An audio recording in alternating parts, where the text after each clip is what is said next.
مفتی عبدالودود کے بیانات کے لیے مفتی صاحب کے آفیشیل چینل مفتی عبدالودود کو سبسکرائب کریں۔ قابل قدر سامعین، آپ حضرات کے سامنے سابقہ جمعہ میں وہ 3 صحابہ کرام جن کا آپ صلی اللہ علیہ وسلم نے صرف اس وجہ سے صحابہ کرام سے مکمل بائیکاٹ کرایا تھا کہ وہ غزوہ تبوک میں آپ صلی اللہ علیہ وسلم کے ساتھ جا نہیں سکے تھے، اور کوئی کمی میں نہیں تھی، نہ عبادت میں، نہ تلاوت میں، نہ ریاضت میں، نہ اور غزوات میں شرکت میں، ہر لحاظ سے وہ مثالی مسلمان تھے۔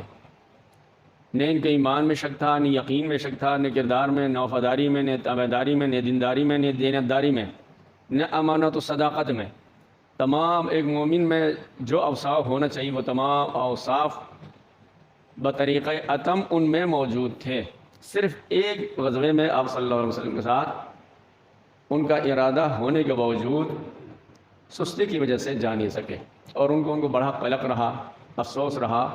جب جانے کے بعد مدینے میں جب دیکھا، وہ جو بھی مدینے میں موجود تھے سب منافقین تھے، کوئی کامل مخلص مومن کوئی نظر نہیں آ رہا تھا، تو ان کو اپنے آپ سے گلٹی محسوس ہو رہی تھی۔ میں آخر میں جو واقعہ بتایا تھا کہ میں ایک بات عرض کرنے کی کوشش کی سابقہ 2 جمعوں میں، اس جمعے میں پھر دہراتا ہوں کہ دین جو ہے نا کھڑے کھڑے اطاعت کا نام ہے، بیچ میں بریک لینے کا ٹائم نہیں، سوچنے سمجھنے کی، مہلت لینے کی گنجائش نہیں دین میں، کہ ایک نسل سوچتی رہے، ایک دین کے ایک شعبے میں ایک حصے پہ عمل کرنے کے لیے آپ سالوں اپنا آپ کو تیار کرتے رہیں۔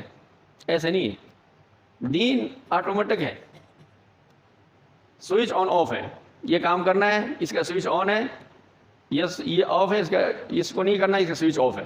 کھڑے کھڑے جس طرح بجلی کے سوئچ آن کرنے سے کھڑے کھڑے بجلی آ جاتی ہے، بند کرنے سے فوراً بند ہوتی ہے، اسی طرح مومنین کا جو مقام ہونا چاہیے، جو ان کا کردار ہونا چاہیے کہ جس کام کو کہا جائے فوراً کیا جائے، جس کام سے منع کیا جائے فوراً اس سے منع ہو جائے۔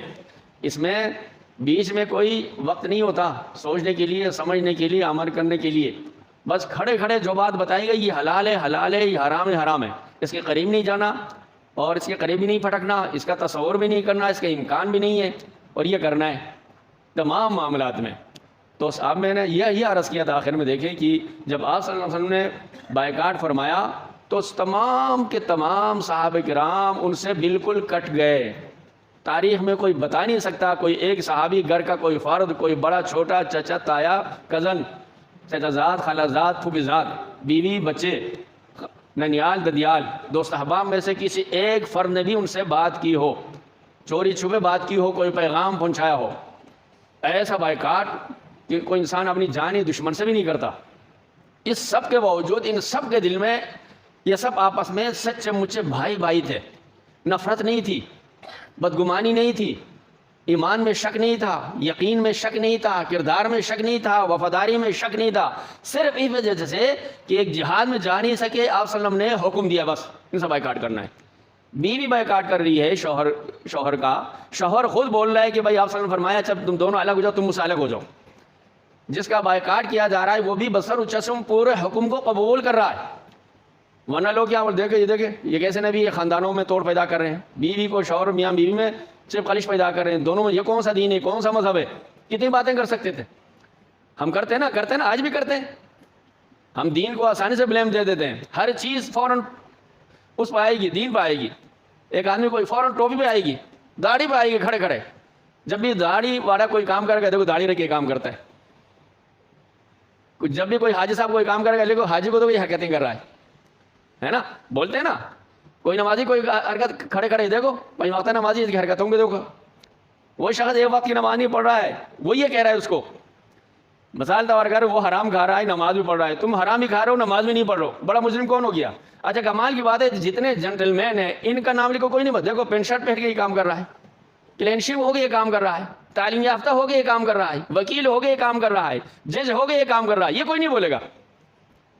جن کی کل متاع، کل ایفرٹ، کل اسٹرگل، کچھ ٹوٹلی محنت قبر سے پہلے تک کے لیے، ساری محنت حالت نظر تک کے لیے، اس سے آگے وہ محنت کام ہے نہیں آئے گی.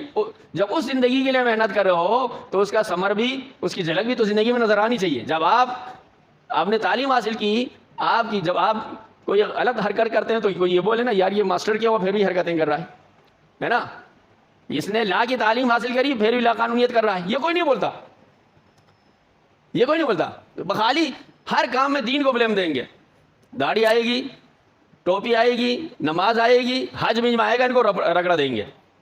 اور میں نے تو اپنا پوائنٹ ویو ہمیشہ بتاتا ہوں, یعنی جو داڑھی رکھ کر غلط کام کر رہا ہے وہ ایک پرچے میں فیل ہے, ایک میں پاس ہے. ایک آدمی داڑھی رکھے بغیر کام کر رہا ہے وہ دونوں پرچوں میں فیل ہے. ایسے ہی ہے نا, بولو بھائی صحیح کر رہا ہو نا.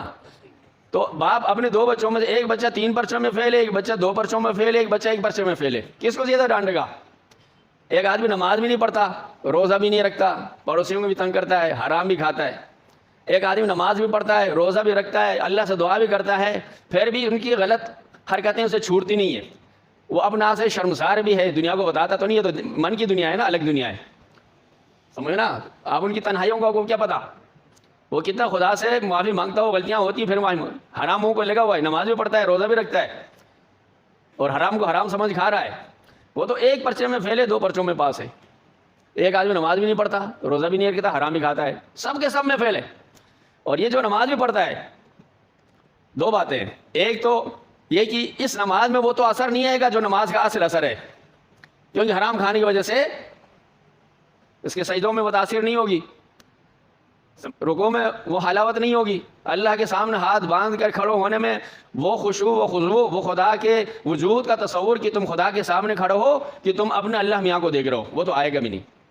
لیکن پھر بھی some thing better than nothing, کچھ نہ ہونے سے کچھ ہونا بہتر ہے, اس سے تو پھر بہتر ہے.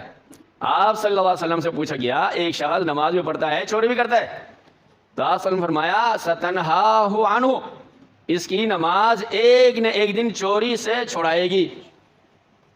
ایک نہ ایک دن اس کو احساس ہوگا جب میں نماز پڑھ کے سلام پھیرنے تک اپنی مرضی نہیں چلاتا, 100% خدا کی بات سنتا ہوں.